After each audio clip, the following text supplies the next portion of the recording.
Hey there, it's Michael. Welcome to Whole Again, the show that's here in support of the person you're becoming in your quest to live a meaningful life. And today I want to take you back to the summer of '84. Before Apple Music and Spotify, before CDs, I wore out my vinyl copy of Born in the U.S.A. by the boss, Bruce Springsteen. I was just feeling the vibe that summer. We had the '84 LA Olympics. I was totally into that.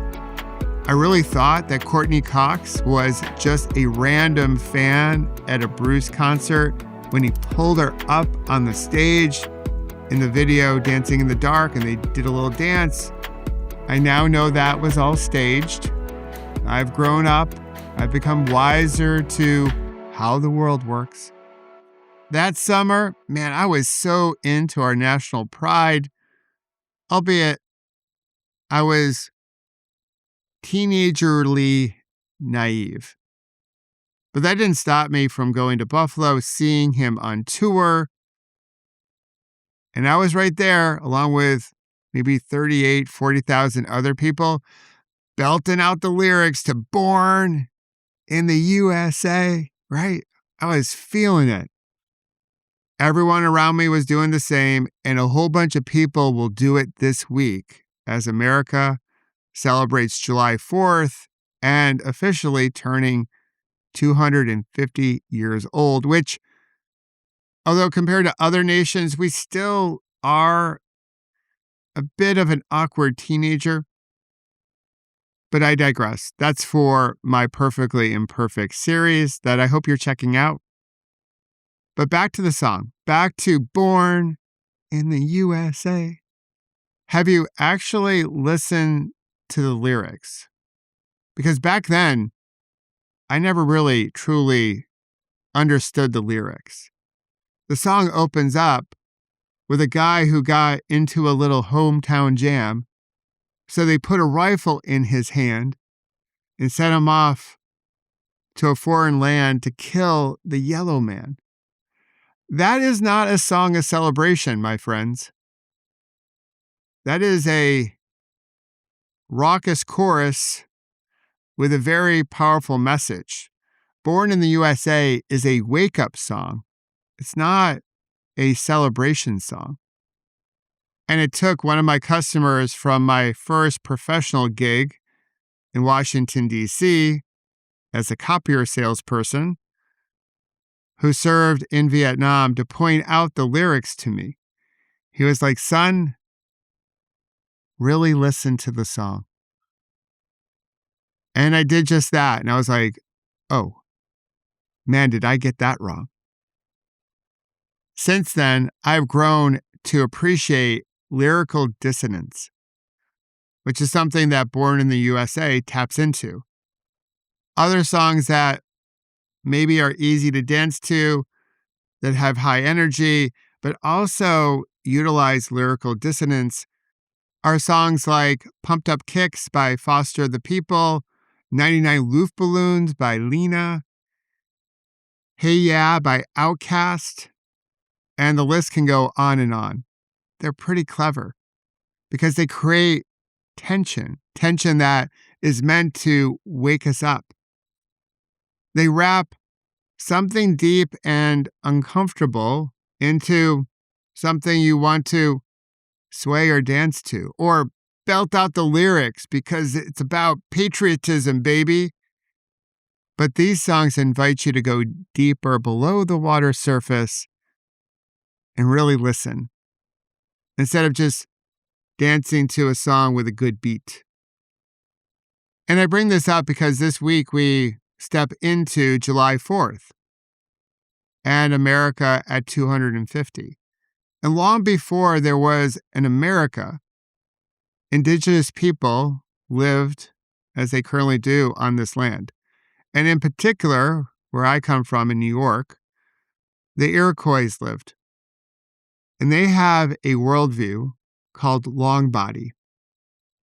Long body describes the literal and spiritual connectiveness that we all have as people. It speaks to how we're connected to our ancestors going back 7 generations, to our community, to even the ground that we plant our feet on. How we're connected to Mother Earth, to Mother Nature. To them, it's simply the truth of what it means to be alive, that we are truly all connected. In some circles, you might hear people say that we are all one. The concept of long body does align to many worldviews of global religions like Christianity and the body of Christ, and the idea that we are all members of one another, or say through Buddhism, and the concept of inner being that Thich Nhat Hanh taught so beautifully. It's the understanding that nothing and no one exists in isolation. These traditions span centuries, as does long body in Iroquois Nation. So ultimately, we're not just where our skin ends. Now, in contrast, in the Western world, there's a concept called short body. That was coined by psychologists Dr. John Seed and Dr. Joanna Macy. In short body, it basically says that you end completely at your own skin. Your problems are your problems.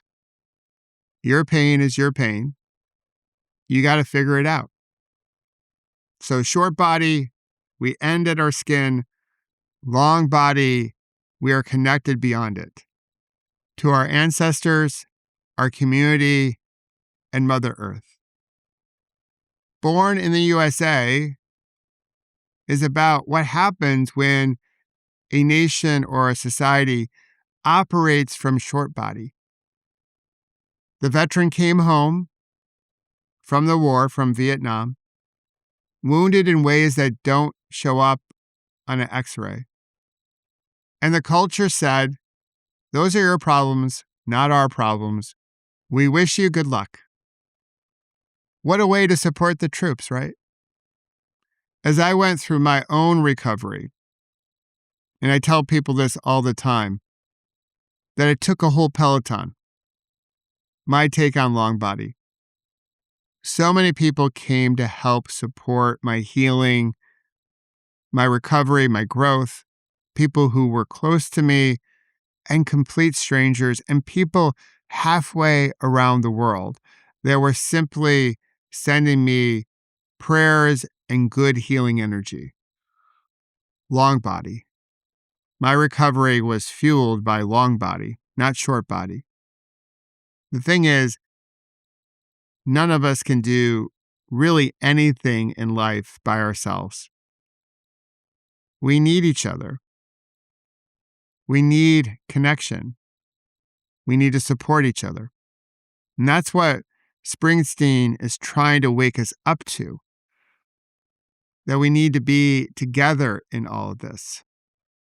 What I also learned through my recovery is that reality has a way of winning all its arguments. Even when we try to numb reality, deny reality, or scroll past it. The broken places in all of our lives, the places where we hurt, and that goes for our country as well. Do not stop being broken. Do not stop from hurting just because we turn up the volume when the chorus kicks in. As I've connected with so many already in the new series I'm putting out this summer called A Perfectly Imperfect Union, Reflections on America at 250, they talk about how to offer each other grace and more courage to find a way to connect, to help us heal and grow. And so many have offered this up, is that acknowledging where we have cracked, what we've gotten wrong in the past, but haven't fully acknowledged, is not unpatriotic. It's actually a deeper form of patriotism, that we as humans can hold multiple ideas and thoughts and feelings in our head, in our body, all at the same time. We can acknowledge where we've gotten it wrong and at the same time celebrate what we've gotten right. Because the thing is that you can't love a country into healing by looking away or past what is hurting it, any more than you can do the same for an individual person. We need to be with it. We need to face it. That's how we form a more imperfectly perfect union. So as we head into the 4th of July holiday this weekend here in the States, my encouragement to you is, if you wish to turn up the volume, feel the pride. It's real. There is so much in our country, despite where we're fractured, to celebrate. I do believe this. This is why I'm doing this series. But let the song take you somewhere deeper. Listen to the lyrics. Let it ask you about the world that you live in. Ask it to ask you about short body, because you can be intentional. You don't have to do what everyone else is doing. You can practice long body behavior, because supporting someone else isn't just a nice or kind thing to do. It's actually biologically and spiritually essential, because we are wired for connection. We are wired for long body. And the people who live a meaningful life and step into the person they're becoming practice this. They might not get it right all the time, but their intention is to practice this, to get better at it today than they were yesterday, and they'll be better tomorrow at it than they are today. And this is not a political statement. This is really just what it means to be human. So take a moment. Go over to Apple Music or Spotify. Cue up Born in the U.S.A. by The Boss. Listen to the lyrics and see what conclusions you draw from that.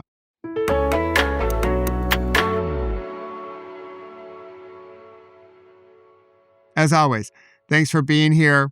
Thanks for listening. Happy 4th of July for everyone listening who is celebrating it.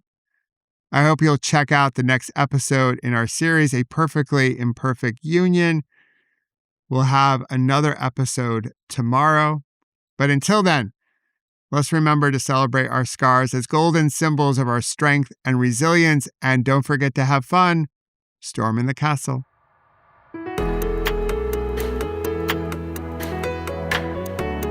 And if you wish to learn more about creating beautiful ripples and how to prevent a bad moment from turning into a bad day, please visit my website, michaelobrienshift.com, and sign up for my newsletter called The Ripple Effect.